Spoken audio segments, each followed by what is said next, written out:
পানি কেন ওটা দিতে? বিসমিল্লাহ সুলাই মোটা খারাপ এসব কি হয়েছিল জানো?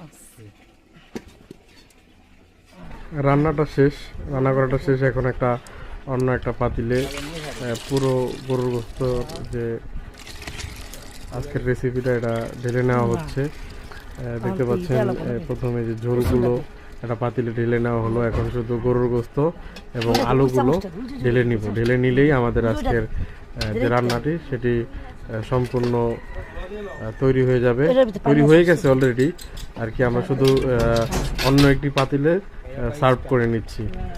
হ্যাঁ, আজকের রেসিপিটা আসলে আমি তো ভয়েস দিয়েছি আসলে খাওয়ার পরে, আসলে খুবই মজাদার হয়েছে। আসলে খাওয়ার ভিডিওটি আপনাদেরকে দিতে পারি নাই, যেহেতু ইফতারে খেয়েছিলাম, খুবই ব্যস্ত ছিলাম ইফতারের সময়।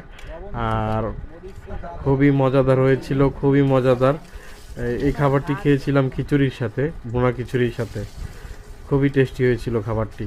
আপনারা বাসায় বানিয়ে দেখবেন, হ্যাঁ বাসায় তৈরি করবেন, তৈরি করে পরিবারের সবাই একসাথে খাবেন খাবারটি। আপনাদের সবাই অনেক ভালো লাগবে। অনেক টেস্টি হয়েছিল, অনেক মজা হয়েছিল। সবাই ভালো থাকবেন, সুস্থ থাকবেন। আল্লাহ হাফেজ। সকলে অবশ্যই লাইক, কমেন্ট এবং শেয়ার দিবেন অবশ্যই।